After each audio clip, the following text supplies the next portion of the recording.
Guys, so I usually agree with most of the stuff that LeBron James Boule Sports Channel says, but here's a take that I absolutely disagree with, and it's because it's factually incorrect. This is one of the most factually incorrect and one of the dumbest things he's ever said, and most scientifically incorrect things he's ever said.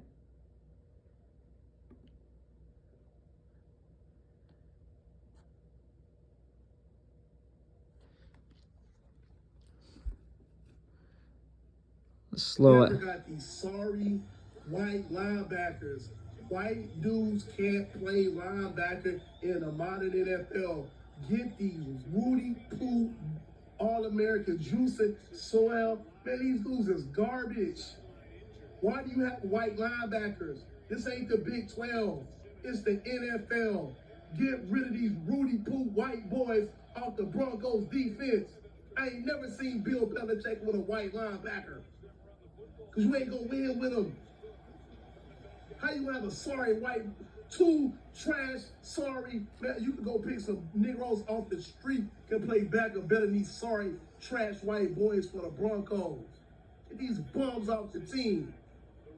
Denver got these sorry. So hear the Southern arrogance. Hear what I call West African arrogance here. Actually, Mike Vrabel, the best player ever to play for the Patriots, white guy, linebacker. What race is he? Oh, he's Dutch. Oh, yeah, he's Dutch. What are Dutch people? They are Western Europeans and they're Northern Europeans. Last time I checked, those were white dudes, right? Mike Vrabel is literally the best linebacker and the best player on the Patriots of all time. And I'm saying this as someone who absolutely hates the Patriots. I'm saying this as a Seahawks fan. So, strike one, bro. And when you look at the linebacker position, two of the top attributes for being a linebacker are absolute strength and dynamic strength. Last time I checked, West Africans ain't got absolute strength. West Africans ain't got dynamic strength. They have speed, they have hypertrophy. That's about it, right? Look at all the strength sports here, right? Again, world's strongest man dominated by Northern and Eastern Europeans and their descendants. Weightlifting, dominated by Europeans and Asians, and those who are significantly admixed with Europeans and Asians, i.e. Egyptians, right? Because Egyptians have significant Bedouin admixture, which is Asian, if you didn't know, if you're scientifically illiterate. Wrestling, oh yeah, look at that. Both Greco and freestyle. Look, check out Greco first, dude. Greco, significant domination by Europeans, and to a lesser extent, Asians, right? And then Turkey, there's kind of a gray area, right? Look at freestyle, bro. Europeans and Asians dominate freestyle wrestling. Bro, Europeans and Asians dominate freestyle wrestling. Look at powerlifting. I don't know powerlifting, the sport of powerlifting, like I know weightlifting or track and field or sports of that nature, right? But it seems to me it's largely Europeans dominating, bro. What's the deal with that? Oh, that's right. We'll get into it, but it's Bergman's rule and Allen's rule. We'll get into it, right? Again, let's keep it 100. It's largely Europeans, and largely, not completely, but largely Europeans dominating, right? And some North Africans, which are admixed with West Asian. Again, we'll get into Bergman's rule and Allen's rule here. But that's who it is, right? Aside from a couple outliers, right? Javelin, it's Northern Europeans and Central Europeans dominating, right? Hammer throw.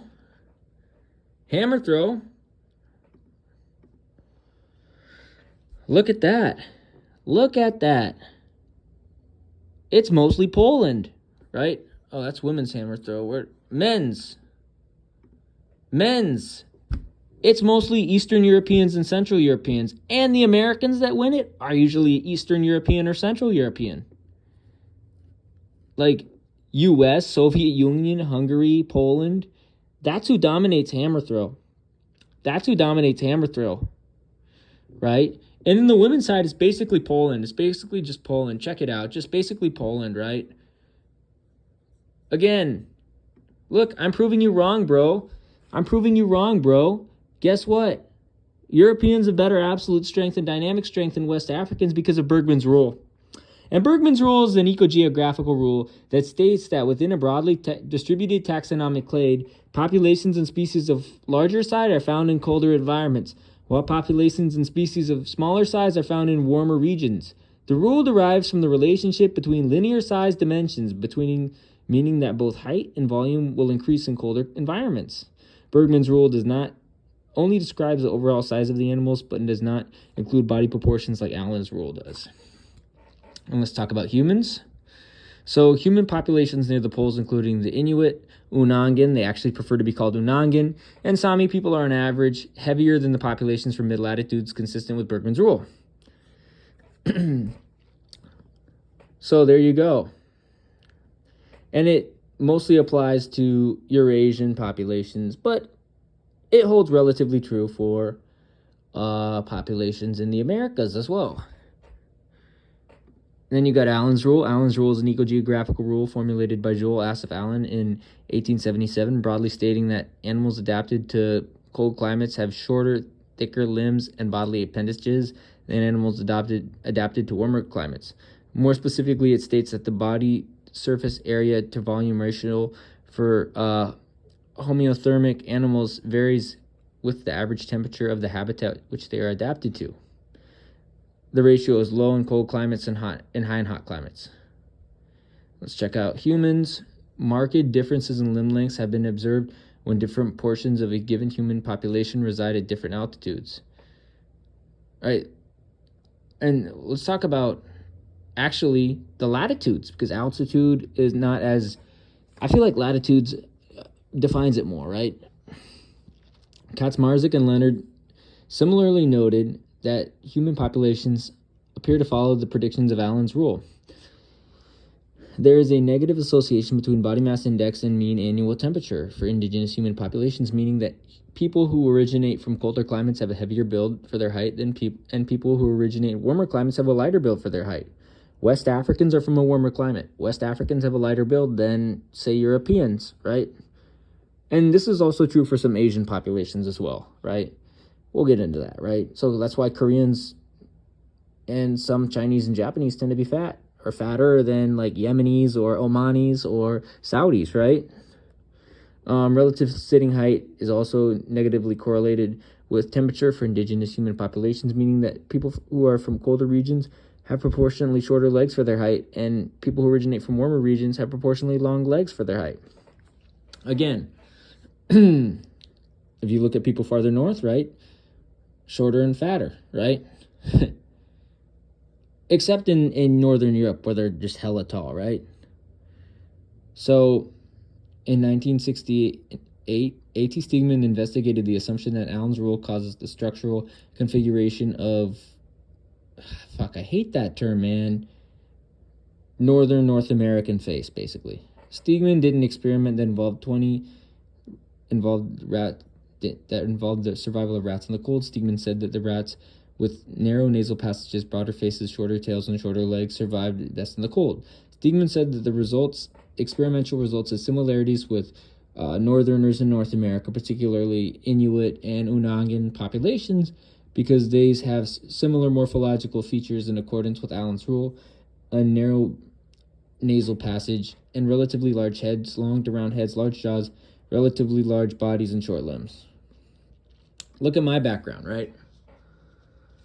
This is my background, right? So I'm half European, half Asian, basically, and I'm a lot of Welsh and French and Palestinian, Lebanese, Saudi, Yemeni, Iraqi, and Georgian. That's basically what I am, right? So that's basically what I am.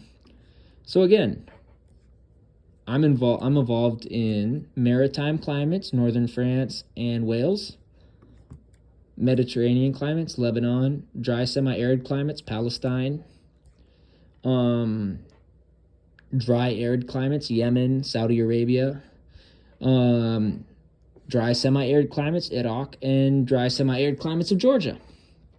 right? I have longer limbs than most dudes my height. I am more lean and have longer limbs than most dudes my height. But I'm also actually have great gene polymorphisms for speed and strength, as you can see here. I have terrible genetics for endurance, above average genes for speed, and great genes for strength, right? And if you look here, I have a great ACTN3 genotype, a great ADRB2 genotype. Again, compatible with this like fast twitch strength, compatible with being a good discus thrower and a good weightlifter. But because I have longer limbs, discus and javelin are probably going to take precedent over weightlifting, right? Again, sports that require longer limbs, right? Or something like sprints or high jump will take precedence over weightlifting, right? And again, high school, I ran track and field. I ran the 100, 200, 400. Oh, that's right. Some white dudes are fast, especially whites that are mixed with West Asian like myself, right? Again, 15% Lebanese and Palestinian, 10% Yemeni and Saudi, 20% Iraqi, 2% Georgian. That's my background, right? In addition to 21% French and 27% Welsh, right? That's basically what I'm mixed with, right? So, again, for this ignorant, this is scientifically incorrect. This scientifically incorrect person, this ignorant bozo. Again, I respect the other stuff he does, but on this is just bullshit.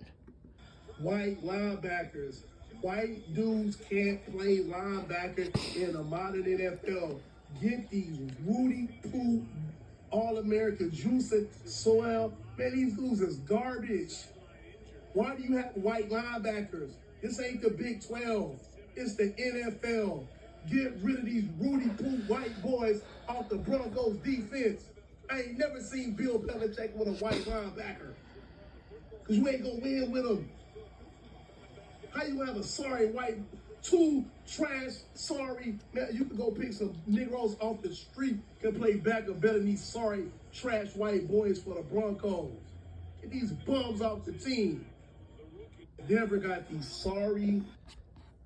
Bill Belichick's best player was a white guy linebacker. So, joke's on you, bud. Joke's on you. White linebackers. White dudes can't play linebacker in a modern NFL. This is just factually incorrect. And some white dudes can be fast, right? White dudes who are good weightlifters, white dudes who are good wrestlers, you'd have to assume they're pretty fast, right? So, again, factually incorrect on your part, bro. Factually incorrect. So I'm going to go through your channel. I'm going to see how many of your takes I actually do agree with. Because this is this take is against science. It is anti-scientific. And again, this is West African arrogance at its purest. This is Southern arrogance at its purest, and it's something I will not tolerate. So there you go. There you go.